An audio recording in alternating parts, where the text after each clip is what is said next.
Hello बच्चों, let's read this question. The question say that resin and rubber are the example of option A natural polymer, option B synthetic polymer, option C semi synthetic polymer, option D none of these. तो सबसे पहले समझेंगे की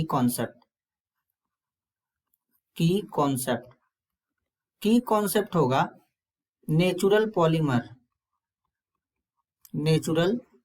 polymer.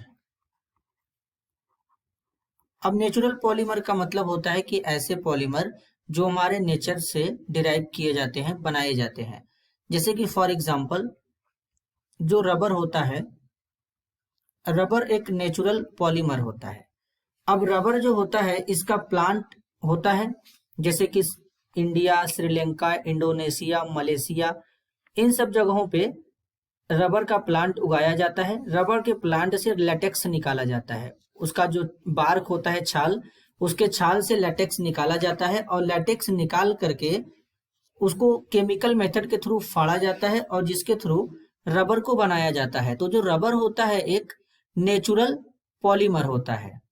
अब ये जो rubber होता है ये आइसोप्रीन के पॉलीमराइजेशन से बनाया जाता है। बेसिकली जो आइसोप्रीन होता है ये इसका फॉर्मूला होता है CH2 double bond C CH3 single CH double bond CH2, इसका पॉलीमराइजेशन कराते हैं तो नेचुरल रबर बनता है।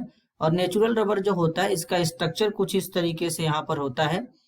कार्बन के बीच में डबल बॉन्ड रहेगा, एक CH3 यहाँ पे रहेगा, यहाँ पर रहेगा CH2 ग्रुप इस तरीके से। अगेन इससे एक हाइड्रोजन यहाँ पे जुड़ जाएगा, यहाँ पे CH2 C double bond C CH3 H CH2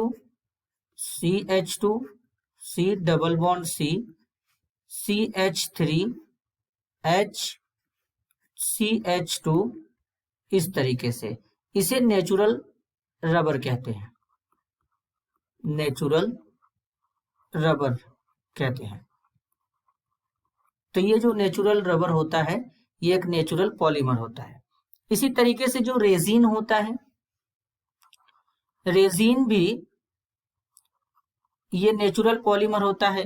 ये जैसे कुछ प्लांट्स होते हैं रेजिन्स जिसे ऑब्टेन किया जाता है, जैसे कि अंबर एक प्लांट होता है, इससे रेजिन को डिराइव किया जाता है। बाल्सम होता है, इस टाइप्स के प्लांट से रेजिन को ऑब्टेन किया जाता है। तो बेसिकली जो रेजिन और रबर होते हैं ये नेचुरल पॉलीमर के एग्जाम्पल होते हैं।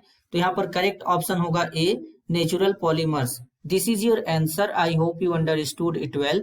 All the best.